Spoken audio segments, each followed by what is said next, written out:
আরে জিব্রাইলের কত পাওয়ার জানেন? ওই জিব্রাইলকে আমার নবী বলে, জিব্রাইল তোমার পাওয়ার কেমন?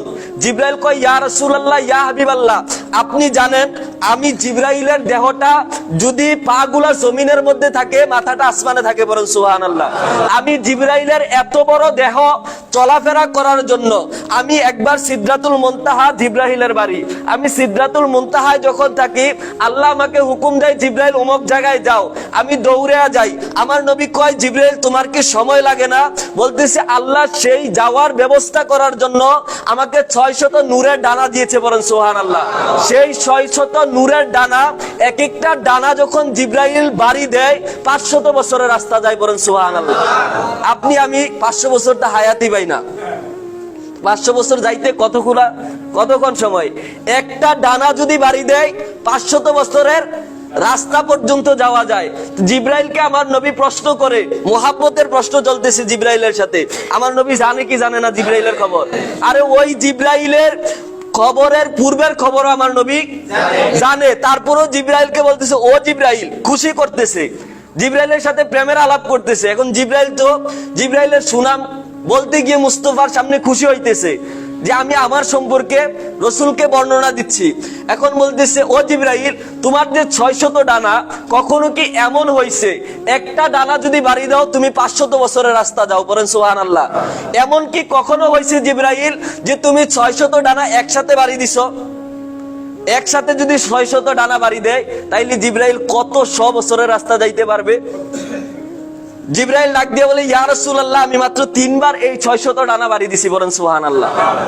ইয়া রাসূলুল্লাহ, ইয়া হাবিবাল্লাহ, কখন জানেননি আমি আমার 600 ডানাকে একসাথে বাড়ি দিয়েছি?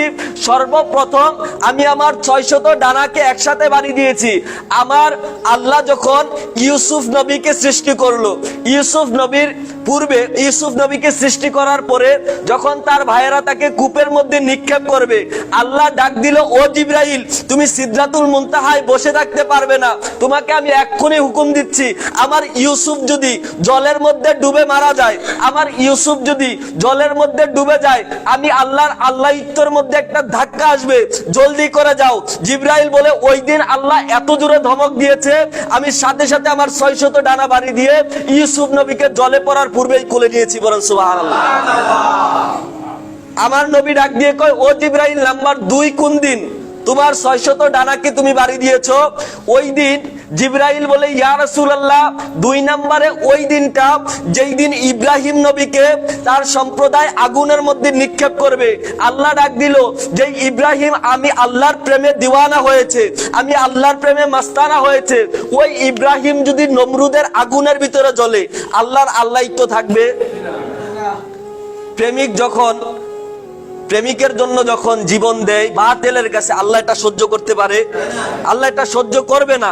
জিব্রাইলকে বলল, ও জিব্রাইল, এত জোরে ধমক দিলাম তোমাকে, তুমি যাও, নমরুদের আগুনে পড়ার পূর্বে তুমি জিব্রাইল ইব্রাহিমকে কোলে নিবা, পড়েন সুবহানাল্লাহ। ওই দিন 2 নম্বরে। 3 নম্বর সরকারে মুস্তাফা বলেন যে, জিব্রাইল তুমি আর কোন দিন এসেছিলে?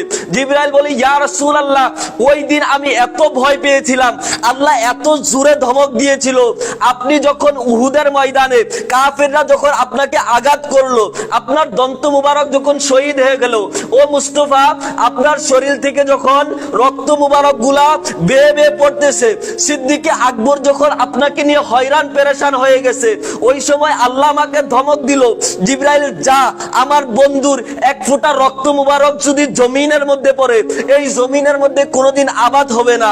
আমার বন্ধুর রক্ত মুবারক যদি এই জমিনের মধ্যে পড়ে, এই জমিন কখনো ফসল দিতে পারবে না। আমার বন্ধুর রক্ত জমিনের মধ্যে পড়ার পূর্বে তুই জিব্রাইল সেই রক্ত মুবারক গুলা তোর আয়ত্তের মধ্যে নিয়ে আসবি, বলেন সুবহানাল্লাহ। ইয়া রাসূলুল্লাহ, ওই দিন আমি বেশি আল্লাহর ধমকে বেশি কষ্ট পেয়েছিলাম। ওই দিন আমি অনেক তাড়াহুড়া করে আগে আপনি রসুলকে সেভ করেছি। আপনি রসুলকে কোলে নিয়ে আমি উহুদ পাহাড়ের পিছনে গিয়ে ওই দিন বলেছিলাম যে, ইয়া রাসূলুল্লাহ, আমি এত জোরে ধমক খেয়েছিলাম আল্লাহর কাছে, আমি ওই দিন জিদ করে বলেছিলাম, আপনি নবী একবার হুকুম দেন, আমি জিব্রাইলের এত ক্ষমতা আল্লাহ দিয়েছে, আপনি যদি একবার বলেন, ও জিব্রাইল, ধ্বংস করে দাও উহুদবাসীকে, আমি উহুদ পাহাড় তাদের উপরে নিক্ষেপ করবো, পড়েন আল্লাহু আকবার। জিব্রাইলের এই ক্ষমতা আছে না নাই? ওই জিব্রাইলকে তখন নবী বলল, জিব্রাইল তুমি যদি উহুদবাসীকে ধ্বংস করে দাও, আমি মুস্তাফা দাওয়াত ইসলামের কাজ কার কাছে করব? আমি মুস্তাফা কাকে ঈমানের তালিম দেব? আল্লামা রিজভী শাহ হুজুর কেবলা মায়ের খেয়েছে তখন, কিন্তু বাতিলের বিরুদ্ধে কোনো অ্যাকশন নেয় নাই। এটাই তো নবীদের থেকে ওলিদের শিক্ষা। পড়েন না সুবহানাল্লাহ।